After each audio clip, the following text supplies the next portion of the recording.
les filles et papa, nous voilà toujours pour le calendrier de l'Avent sur les histoires de Noël sur Disney qui sont juste magnifiques, on ne peut pas mieux dire. Je vois direct la casseuse qui est sur Oh, Winnie l'ourson. Oh, ça va être hyper mignon. Alors, joyeux Noël Winnie.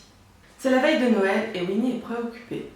Il me manque quelque chose, mais quoi? J'ai un sapin, des bougies, des décorations. Soudain, on frappe à la porte. Winnie ouvre et découvre un petit bonhomme de neige frissonnant. « Bonjour, puis-je entrer ?» « Bien sûr. » Il installe l'étrange invité devant le feu. Une fois la neige fondue, Porcinet, son meilleur ami, apparaît. « C'est toi !» s'éclame alors Winnie.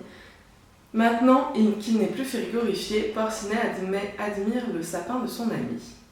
« Est-ce que tu vas faire une guirlande en grains de pop-corn pour le décorer ?» lui demande-t-il. « J'y ai pensé, admet Winnie.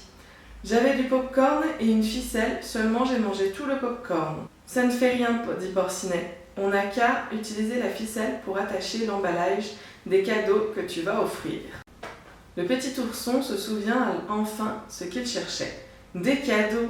Je les ai oubliés, s'affole-t-il. »« Ce n'est pas grave, Winnie, le rassure Porcinet. C'est l'intention qui compte. » Préférant ne pas montrer sa déception, Porcinet rentre chez lui. « À tout à l'heure, Winnie, j'ai encore des choses à faire avant Noël, » dit-il en évitant de croiser le regard de son ami.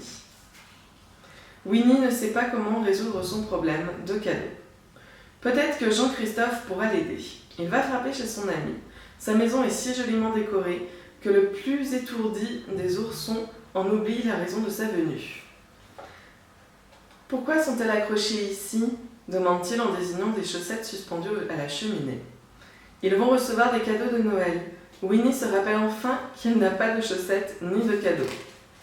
Jean-Christophe lui offre alors les chaussettes pour ses amis et Winnie se dépêche de rentrer chez lui. Il écrit de la part de Winnie sur des étiquettes qu'il accroche à chaque chaussette. Puis, il les dépose chez ses amis. Il réfléchit ensuite aux cadeaux à offrir et finit par s'endormir. Au matin, Winnie est réveillée par des coups à la porte. « Joyeux Noël !» s'écrie Porcinet, Tigrou, Coco Lapin, Bourriquet, Grignotin, Maman Gourou, Petit Gourou et Maître Gourou. Ça en fait du monde. Tous sont ravis de leur présence si spéciale.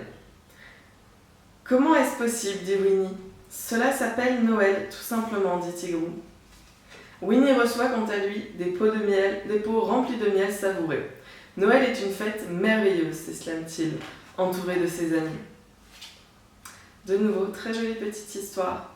C'est tout mignon. Tout mignon. J'espère que cette 16e histoire vous aura plu et je vous dis à demain pour l'ouverture de la 17e.